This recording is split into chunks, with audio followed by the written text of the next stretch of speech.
Hello, good morning, everybody.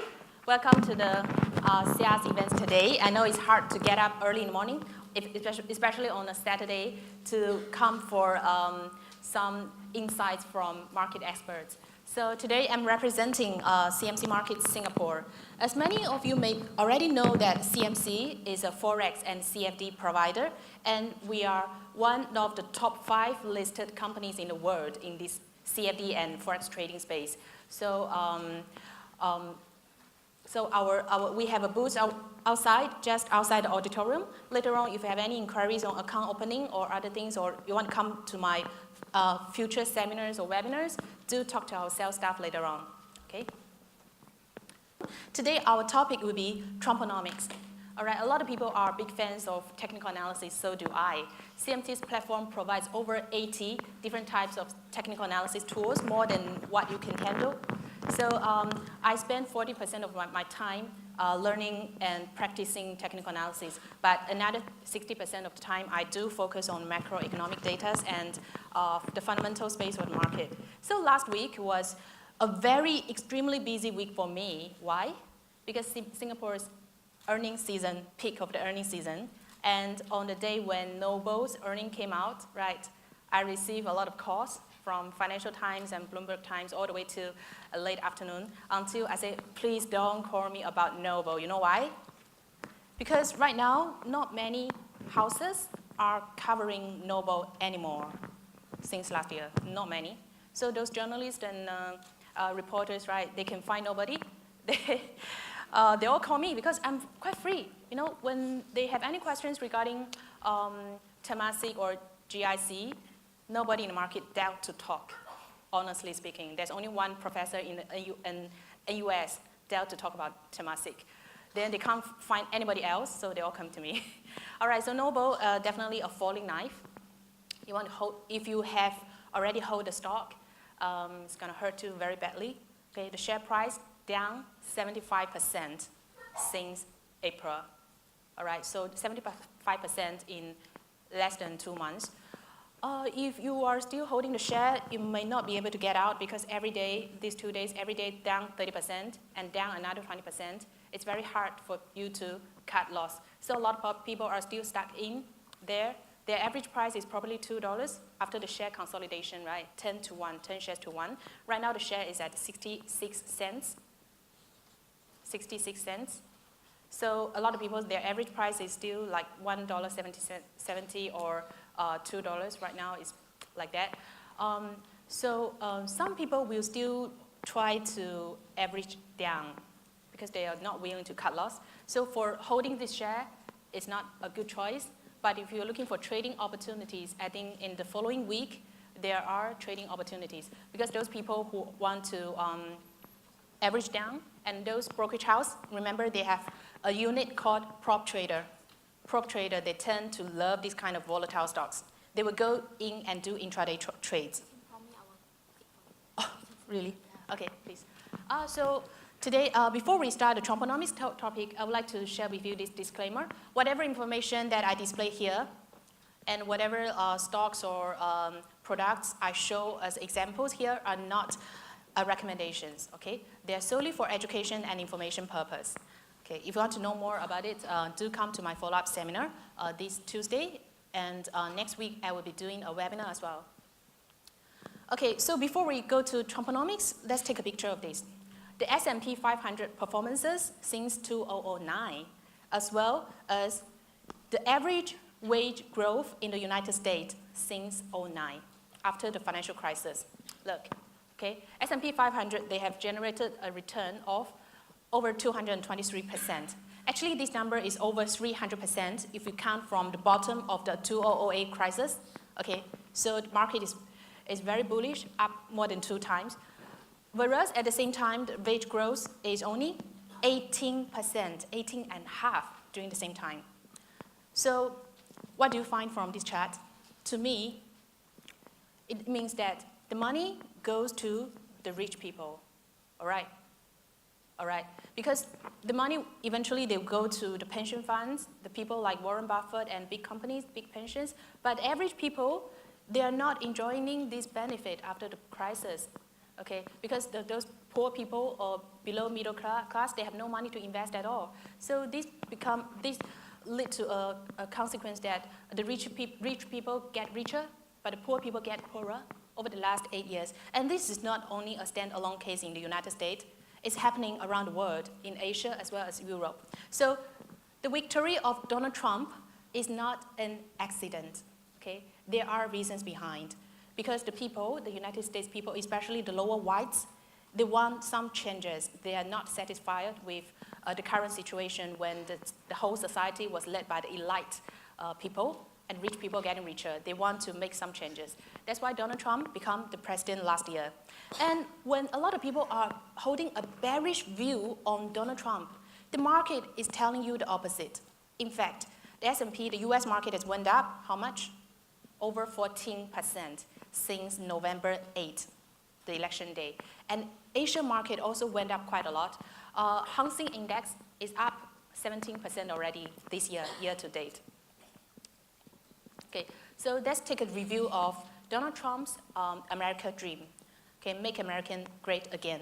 This slide was made end of last year when he became a president. So till now, he's still quite consistent with what he promises and what he is talking about today, although he haven't done anything yet. Okay, still talking, still twittering. Okay, so first of all, is his free trade. All right, on the first day of his inauguration, the first thing that he did was to pull American out of the TPP agreement, and he threat that he's going to do something with NAFTA, because all these free trade deals are hurting Americans' manufacturing sector, okay, and stealing the jobs away from the United States. And he's going to withdraw US from the NAFTA. But recently, he has become a little bit soft on this. He says, I may do or I may not do something with NAFTA, because he started thinking now. Previously, he wasn't thinking. What he wanted was just to get the votes. And now he starts to really look at the situation and think more carefully about all this. And domestically, this is very important, and this is exactly why the market is so bullish right now. Because he promises $1 trillion of infrastructure building plan in the next 10 years, and another maybe more than $5 trillion worth of tax cut, okay? And he promised to deregulate financial institutions as well as the energy sector, okay? These are the three major drivers of the bullish market we are seeing today. Although they haven't done anything yet, but who knows, the Wall Street tend to believe Donald Trump, and they are supporting him. I will talk about this in more details later on. Okay, so because of all these promises and expectations, the long-term inflation rate in the United States has gone up already. So are the Treasury yield curve. If you look at the Treasury yield curve, we have 1 month, 3 months, 6 months, 1 year, 3 years, 5 years, 7 years, 10 years, 30 years. The whole Treasury yield curve shifted upward, actually more than 40 pips. So because of the yield curve are going up altogether, Federal Reserve Yellen, Mrs. Yellen, she now has no choice. The only way is to raise the interest rate faster than expected. We do see one rate hike in the last 2 years, but this year we are already seeing one, and we're going to see another one in June, very much likely. The futures market is pricing in 100% chance of another rate hike in June, and maybe another one in September, and then another 3 rate hikes next year. That's not scary enough. The scary part is they're going to shrink the balance sheet. Okay, I'll talk more about this later on. This is going to have a very big negative impact to the market overall. So we must be very careful in when and how they are going to shrink their balance sheet. Okay, so by right, the US dollar should strengthen if Federal Reserve is tightening their balance sheet and monetary policy. But, okay, here is when Donald Trump came out again. Every time US dollar is going up, he came out on Twitter. Oh no, the US dollar is too strong. Wow, dollar drop. Okay. Then after a few days, rate hike, dollar go up a little bit. Then Trump said, it's totally disaster. The strong US dollar is hurting our exports. Wow, dollar okay, go down again. So when Donald Trump is blaming other countries as a currency manipulator, okay, as for example China or Europe, I'm going to question him. Okay, who is the biggest currency manipulator in the world? You should ask yourself this question. All right. So besides of that, Donald Trump is facing a $20 trillion of problem. Okay, just imagine, if tax cuts and infrastructure plan, printing money, can solve all the problems, why not everybody just go and do it? Why not? Because they can't. United States is facing a $20 trillion of national debt right now, a new record high. And this number has almost doubled since 2008, okay? The amount of debt that Obama raised during his 2 terms is the combination of all the other presidents in history combined together, okay? He raised another $10 trillion of national debt during that time. And this money was used to rescue the economy after the global financial crisis, okay? And Donald Trump says, I'm going to remove these 20 trillion debts during my term. Are you able to do that? That's a big question, okay? Because you are going to add another maybe $5 to $10 trillion fresh new debts on your book. And he says that we are going to revitalize the economy, and we are going to do a lot of things, okay, including fiscal stimulus and tax cuts. But a lot of his promises are very controversial. Everybody can see that. If you're going to build up to spend infrastructure, inflation rate will go up, Federal will tighten up monetary policy, and how can you maintain a weak US dollar at the same time? Okay? The second thing is tax cut. If you're going to cut tax, how can you make sure that your debt level doesn't go up higher? So if he's going to implement all these policies, it's going to, I would say, sacrifice the long-term credit that the United States has been building up over the last 100 years gradually. Because a country, similar as a company, cannot borrow money unlimitedly, right, without generating positive cash flows, okay? And plus, the United States is facing huge trade deficits over the last 30 years. The country has never been able to generate positive trade surplus over 30 years already, and they are blaming that on China. But is that true? Okay, so this is an estimation that Donald Trump is going to add another $5 to $11 trillion of new debt during his term. Okay, and he says that when people question him, how are you going to solve this debt problem? He says, United States will never be able to, will never need to default because we can print money, right? Print money, easy. Okay. Is it that easy to print money? I will show you later on. I've done a lot of research on this, okay? So everything you see from the beginning to the end of my presentation are my own research. I never borrow other people's idea, okay? It all comes from myself. And when I see other people's opinion, I tend to use my Bloomberg terminal to validate, are they right or not? I do believe in numbers, not in anything else. Okay, so where does the Federal Reserve's money come from? What do you think? Federal Reserve, the ultimate money printer. Where did the money come from? The money come from nowhere, come from future. Borrow futures money. Just so that's what we call printing money. Federal Reserve's current balance sheet is $4.5 trillion US dollars. That may look not that big as comparing to United States $18 trillion of GDP per year. But you must understand this is a primary money. When this money goes to the banks, to the real economy, and they will circulate around, the money will circulate, and you have to time a currency multiplier, maybe 6 or 7 times, to assess the impact of this money to the society. Okay, so right now, Federal's balance sheet is $4.5 trillion. 39% of that is MBS, mortgage-backed securities, and another 54% are treasuries. So the government's money actually comes from the Federal Reserve. They borrow from the Federal Reserve, and they are expected to pay back someday in the future. Okay. Then the remaining tiny part, 2%, is their National Reserve, 2% only. National Reserve is foreign currencies plus gold. Okay. In the end, all this money go to banks, go to the U.S. Department of Treasury, and as a form of foreign reserve, and eventually this money go to the real economy, and as well as the stock market. Okay, and this is where the 3 round of quantitative easing money comes from, and that is the real reason why the market is so high today. And even though the valuation is already at I don't know, 5, 6 years high, the money just cannot stop, keep going up. But if one day Federal Reserve decide to shrink its $4.5 trillion of balance sheet, what's happening? The liquidity will be pulling out from the economy, pulling out from the bond and stock market back to their balance sheet, okay, shrinking their balance sheet. So that's gonna have a very big impact to the current liquidity. We must watch very carefully on that, okay? Here is Federal's balance sheet. You see that from before 2008, it was quite prudent. Historically, the balance sheet as a percentage of US GDP was maintained at a very healthy level, 6%.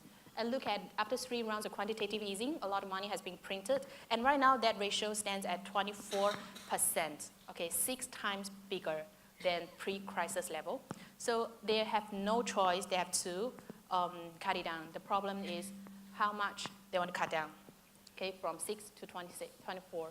And when they're going to do so, okay, this is a very important thing that we need to see. And if the market is waiting for a really huge correction or what we expect, a crash, this could be the ultimate reason of the crash because there's no money in the market, all right? Stock market is really a function of market liquidity. When there's money, market will go up. When there's no money, no matter how good the company is doing, nobody's buying, okay? The valuation is not there. And that is exactly what the Singapore market is facing right now. The companies are doing well, okay? Okay. Some companies are doing quite well. The valuation is among the cheapest in Asia. The current price to earning ratio of Singapore shares, STI, is 12, 13%.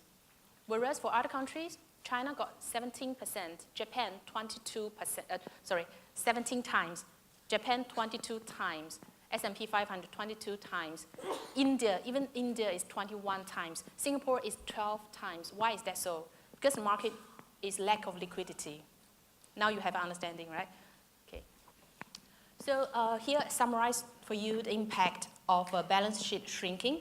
Okay, first of all, right now, majority of Federal Reserve's primary dealers, who are the big banks in the world, they foresee another 2 rate hikes this year and another 3 rate hikes by 2018.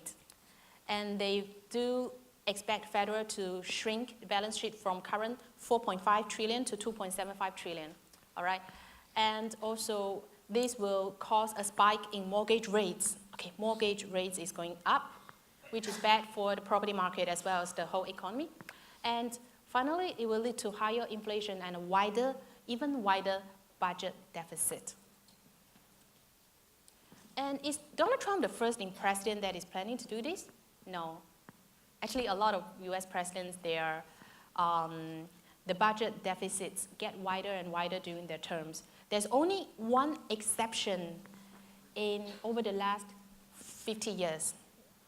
Look at this little spike in between, right? 1997 to 2001. Look at this little spike. That is when the United States is running budget surplus. And whose term was that? Anybody knows? Huh? Yes, very good. Clinton, Mr. Clinton, not Mrs. Clinton. Okay, Mr. Clinton, during his term, the United States ran from budget deficit into budget surplus. And he's I would say, besides his private staff, he's a very good president, okay?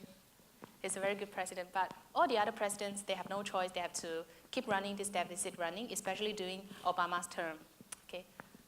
And if we look at what Donald Trump is promising today, it is, I would say, he copied Ronald Reagan very much, okay? Here is what I summarized for you. Look at their plan. They have 80% similarity, 80%. Okay, first, Ronald Reagan, he ran 2 terms from 1981 to 1988. The first similarity is they are both from Republican Party. Okay, and Donald Trump from now till we don't know when. Maybe if he is successful in the first term, he could continue in the second term. Okay, and the background of their policies is when Reagan took the office, US is facing very bad stagflation crisis. Stagflation means high inflation. The inflation rate was 12% that year and very low growth. the GDP growth ran into negative territory. That's very bad crisis. So what he did is that he implemented this supply-side reform, tax cut, control monetary supply to curb inflation, reduce government spending, increase military spending, and deregulation, and force US dollar to weaken. Does it sound very similar? That is exactly what Donald Trump is doing now, right? Or what he's trying to do now. He's going to do what we call Trumponomics today. Cut tax, financial and energy sector deregulation, massive fiscal stimulus, trade protectionism to help US manufacturing, and try to weaken US dollar to spur exports. 80% similarity, okay?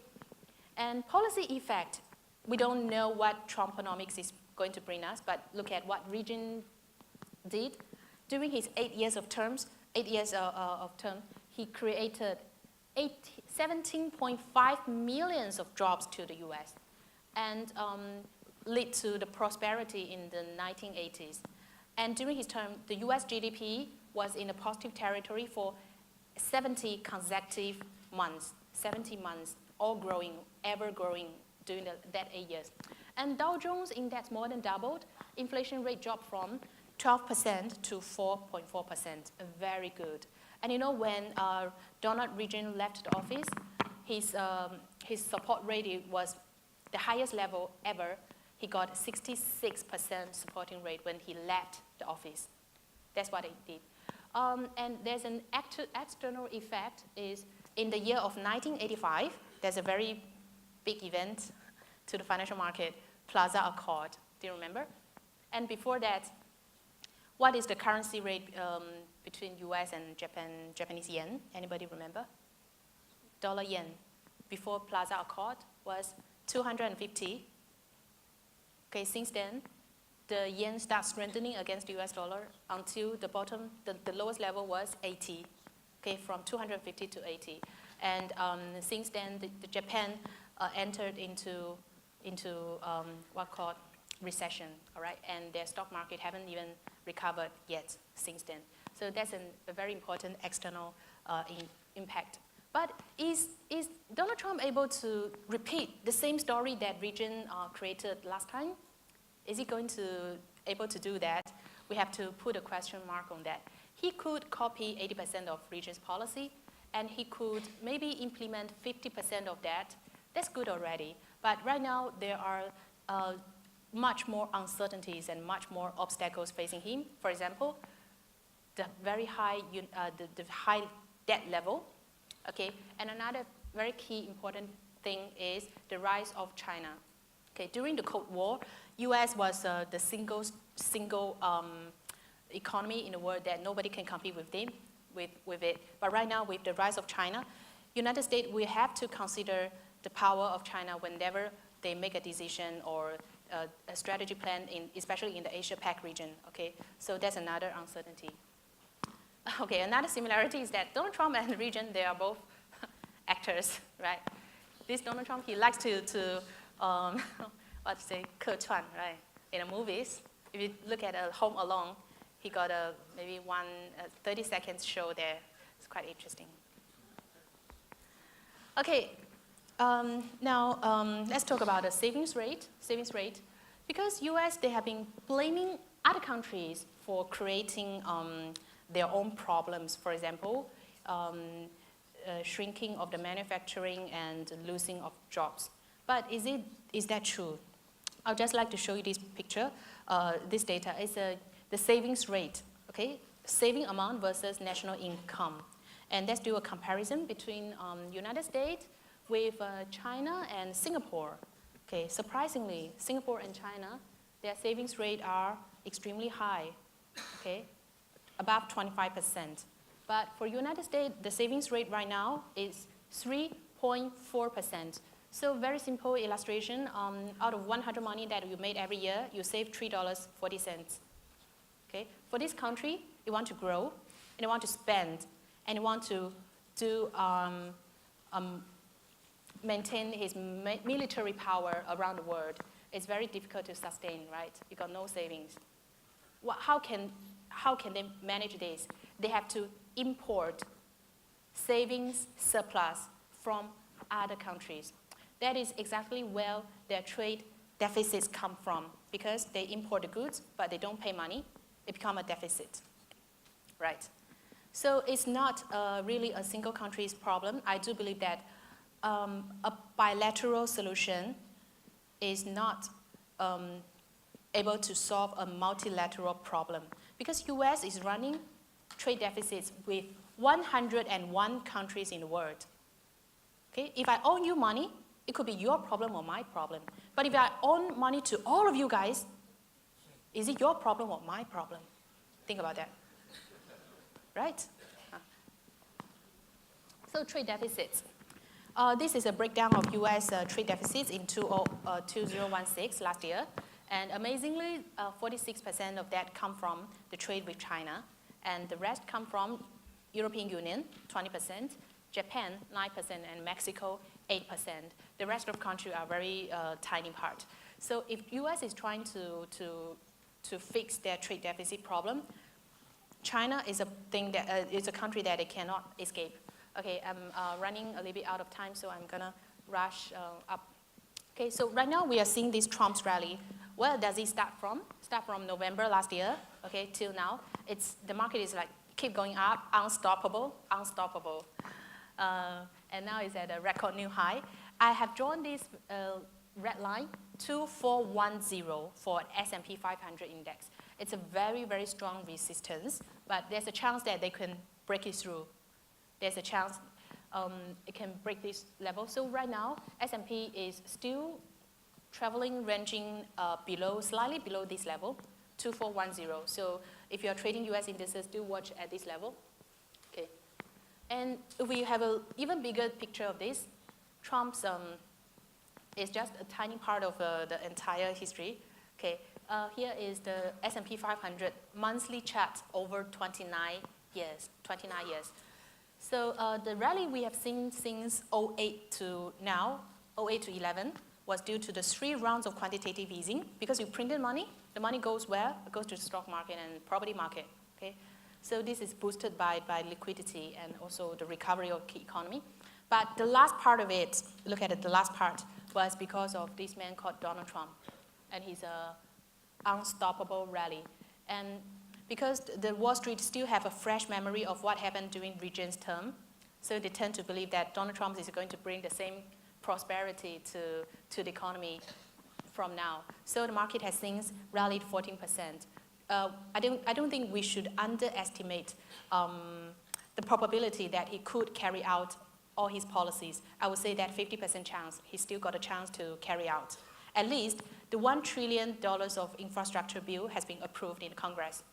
The next one will be tax, and the next one will be deregulation, okay?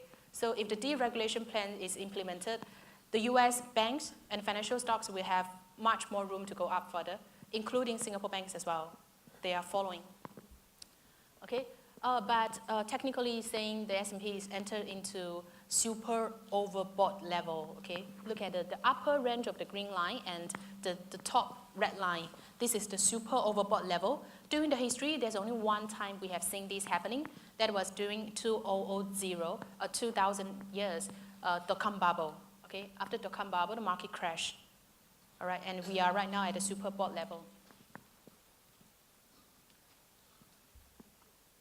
And recently, the market has been doing pretty well because since the last quarter, end of last year till the first quarter, the economy, the global economy and trade has recovered substantially. And look at the tip at the bottom, okay?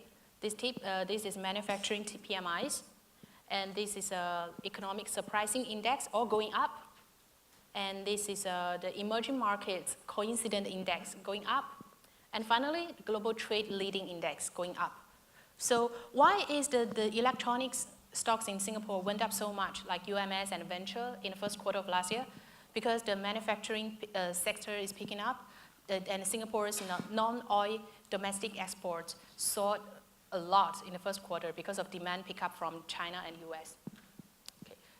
And as STI, the last closing of STI was 3,270, around there. Okay, it's facing a major resistance level at 3,300 points. Okay, and here is what I draw on this Fibonacci retracement. Okay, above 3158, the next level will be 3308. You round down a little bit, it's about 3,300. It's going to face another major resistance. And to be honestly saying, Singapore banks, after the first quarter earnings, they have went up a lot, but right now, technically overbought. Technically overbought, and there might be a technical pullback soon. Okay, and based on a recent research report I have seen after the earnings, the analysts, they actually gave OCBC a target value of $8.50, whereas the current price is $10.50. Okay, so the market has went out of their fair value right now. Housing index, I have to skip this part because no more time. I will be having a technical analysis workshop on next Tuesday. So today's part is more fundamental and macro, but next Tuesday we'll be focused more on the technical part of the indices and the stocks. Anything that you want to know about stocks, you can ask me during that time. And I'll be using Fibonacci retracement, Fibonacci extension, DMI, super trend, all these advanced technical analysis tools to help you increasing your trade success rate, okay? And how long do I have? 10 minutes? Okay, 10 minutes then we talk a little bit more about crude oil. For crude oil prices, Singapore stocks are very sensitive to crude oil because of oil and gas companies, as well as banks' bad loans, and many companies are related to this crude oil. So in order to study the oil price, we have to look at the United States commercial oil inventory data, which is available in CMC's platform. So historically saying, last 5 years, US inventory is negatively correlated with oil price. Very obvious, look at this. Almost looks like a mirror image of each other, right? Inventory go up, price go down. Inventory go down, price go up. And right now, recently the oil price was selling down because the US inventory was building up all the way. Okay, now it's near to the historical high, about 500 million right at the peak. So the price pulled down a little bit. But over the last few weeks, from my observation, the US inventory has started to reduce already, okay, for more than 3 weeks already. So maybe in the short term, the crude price can rebound a little bit from here, okay? And Singapore's oil and gas stocks are very sensitive to oil price as well, extremely. Since oil crashed from $100 to about $30 last year, the Singapore's oil and gas stocks index, all right, excluding those big names, they have down more than 87%. They have came down a lot, and they haven't even recovered yet because a lot of small companies are still facing liquidity problems. They can bankrupt anytime if they cannot refresh their lending facilities, okay? So this can be, you can start to look at them now, but maybe not a good time to enter. Another thing is Singapore REITs. Okay, REITs and interest rates, they are negatively correlated as well. So whenever people ask me about my opinion on Singapore REITs, I'm not a big fan of that because interest rate has just started to go up, okay? And the US has just raised interest rates for 3 times only, and there's a long way to go. And look at Singapore's interest rate is following the US, and this is shown in the blue line here. 3-month SIBOR, okay, the blue line has gone up quite some. And Singapore REITs, look at it, since 2013 till now, right? It is forming what, technically saying, lower high. The price is forming a lower high from the very top to the middle and to where it is right now. As the interest rate go up, I'm not that positive on the property sector as well as the REITs. Because if you can have a very good deposit rate in the banks, why would you invest in those risky income generating assets? If the bank is paying you 4% guaranteed interest rate per annum, why would you invest a 5% dividend yield stocks, right? While it is giving you volatility and maybe more downside.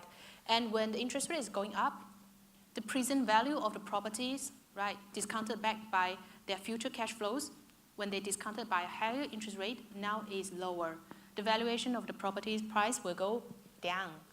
So by all means, higher interest rate is always negative on properties prices. Okay, last but not least, let's just touch a little bit on CFD trading. Okay, CFD trading is leverage carrying, and also it provide you a lot of different order types, very useful, including normal stop loss order, trailing stop loss order, and last but not least, this guaranteed stop loss order. We have seen many black swan events last year. Okay, black swan is unexpected, and market could gap down. And if you put a normal stop loss order in between, you can't get out. You bought a stock at $1, it closed at $1 on the day, but next morning earning came out down, like Noble, opened at 80 cents. And your stop loss order was in between 90 cents, how can you get out? It's useless. But if you use a guaranteed stop loss order in this case, no matter the market gap down how much, the order will be executed by the price that you put in, which means 90 cents. Okay, so this is called guaranteed stop loss order. It's a unique function in CMC's platform. It's very important nowadays to control your portfolio risk because anything could happen in the market. Oops. Okay, and upcoming events, I will have a technical analysis workshop on next Tuesday. Okay, I will spend 1.5 hours explaining a lot of useful features in the platform and how to read the charts with advanced technical analysis tools.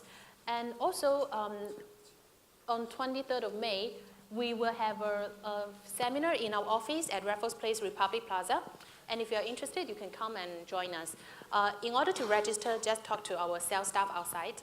And now, I would like to introduce our sales executive, Ms. Li Jiayi, to talk a little bit more about our promotion today.